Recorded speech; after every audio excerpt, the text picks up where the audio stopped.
yang beranggotakan saya Zarotunis Makonita, saya Ani Mulyani, saya Dina F. Fatul Ma'rufah, saya Erdina Sekarsari, saya Septiana Nursada, saya Alvina Maulida akan menampilkan sebuah video tentang pendidikan kesehatan pada penyalahgunaan narkotika, psikotropika, dan zat aktif. Selamat menyaksikan. Assalamualaikum warahmatullahi wabarakatuh. Waalaikumsalam warahmatullahi wabarakatuh. Perkenalkan, nama saya Zarotunis Makonita, saya mahasiswa dari Universitas Muhammadiyah Kudus, dan rekan saya Dina F. Fatul Ma'rufah. Tujuan kami kemari akan melakukan pendidikan kesehatan mengenai narkotika, psikotropika, dan zat adiktif. Untuk kontrak waktunya nanti mungkin kami akan minta waktu sekitar 10-15 menit untuk menjelaskan materi. Apakah Mbak bersedia? Ya, bersedia. Bisa kita mulai ya? Ya. Sebelumnya saya akan membagikan slide mengenai materi pada hari ini. Posisi ya Bu ya.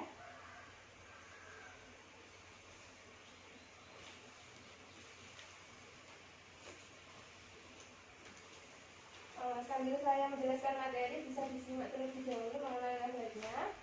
Nah, yang pertama, apakah Mbak semua sudah tahu apa itu nafza? Belum. Oke. Nafza itu narkotika, psikotropika, dan zat adiktif. Pengertian narkotika sendiri adalah bahan atau zat yang dapat mempengaruhi kondisi kejiwaan psikologi seseorang, baik pikiran, perasaan, dan perilaku, serta dapat menimbulkan ketergantungan secara fisik dan psikologi.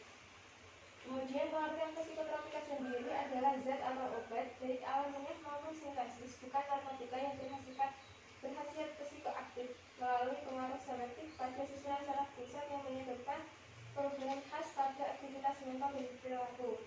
Jenis-jenis narkotika sendiri ada heroin, biasanya berbentuk serbuk putih dan tidak berbau. Kemudian ada kokain.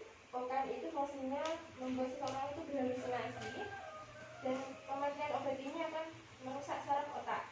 Kemudian ada ganja. Ganja itu biasanya berupa daun, batang atau biji, biasanya dari bentuk tumbuhan.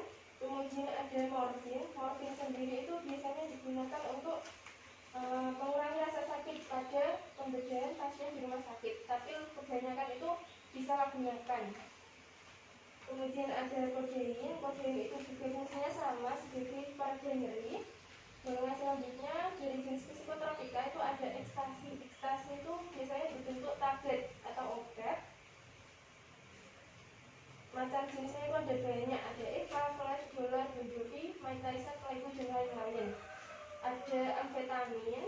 Amfetamin itu biasanya berbentuk bubuk warna putih. Penggunaannya biasanya dihirup. Kalau tablet itu biasanya diminum dengan air. Untuk zat adiktif adalah bahan atau zat yang mempengaruhi psikoaktif di luar narkotika dan psikotropika. Jenisnya itu meliputi minuman alkohol, contohnya bir, anggur, whisky, vodka, Manson House, Johnny Walker. Kemudian ada inhalasi atau zat yang dihirup. Kemudian ada tembakau yang mengandung nikotin, misalnya itu rokok. Faktor penyebab narkotika sendiri ada faktor internal, ada faktor eksternal. Faktor internal itu berasal dari individu sendiri, misalnya kepribadian, kecemasan, depresi, dan kurangnya religiusitas.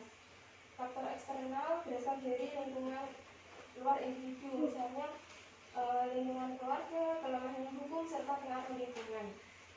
Dampak penyalahgunaan narkotika sendiri ada dampak pada tubuh manusia, dampak pada otak dan susunan saraf pusat, misalnya berakibat pada gangguan daya ingat, gangguan perhatian atau konsentrasi. Saluran napas akan terjadi radang paru dan pembengkakan paru. Jantung terjadi peradangan otot jantung, penyempitan pembuluh jantung.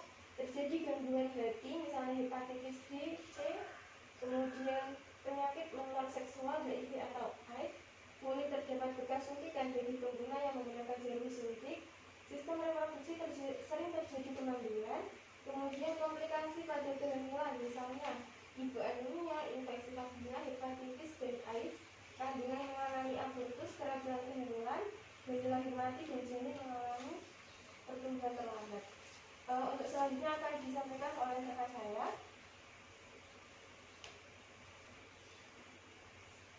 Selanjutnya saya akan menjelaskan tentang penanggulangan penyalahgunaan narkotika dan psikotropika.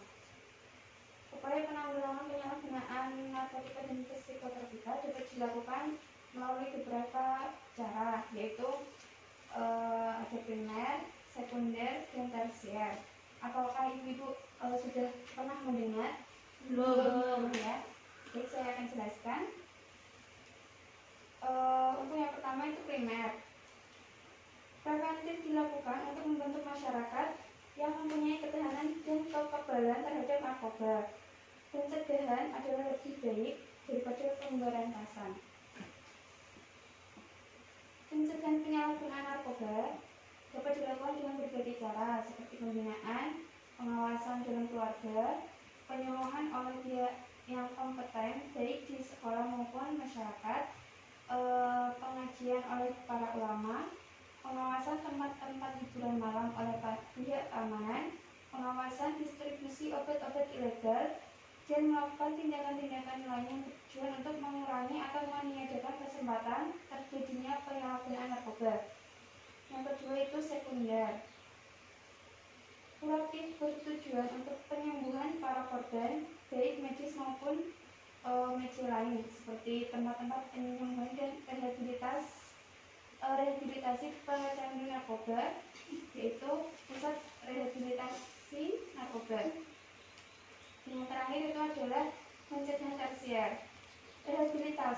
Rehabilitatif dilakukan agar setelah pengobatan selesai, para korban tidak kambuh lagi atau kembali ketagihan pada narkoba. Rehabilitasi berupaya menyantuni dan memperlakukan secara wajar para korban narkoba agar dapat kembali ke masyarakat dalam keadaan sehat jasmani dan rohani. Jadi ibu, saya sudah menjelaskan tentang pencegahan dan juga teman saya sudah menjelaskan pengertian jenis-jenis narkoba. Terus ada dampak narkoba juga. Apakah ada yang ditanyakan? Ada. Silakan ibu. Gejala-gejala pada penyalahgunaan narkoba itu apa saja, Mbak? Begini, dari segi fisik, pengguna narkoba itu biasanya bicaranya cadel, apatis, sesak napas, dengan jantung lambat, kulit terasa dingin, kemudian mata merah, hidung berair, menguap terus, diare, rasa sakit di seluruh tubuh, malas mandi, kejang, dan kesadaran menurun. Untuk lebih spesifiknya, biasanya matanya itu malah cekung, kayak udah nggak ada cairan hidup gitu. Apakah bisa diterima? Ya, bisa. Ada pertanyaan lain? Tidak. Kalau begitu terima kasih Bapak semua sudah ikut berpartisipasi. Pesan saya, mari jaga diri kita sendiri dan keluarga dari narkoba. Kalau begitu terima kasih atas waktunya. Kurang lebihnya mohon maaf.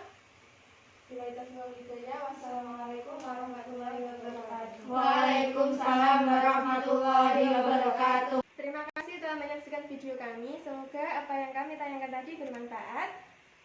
See you. See you.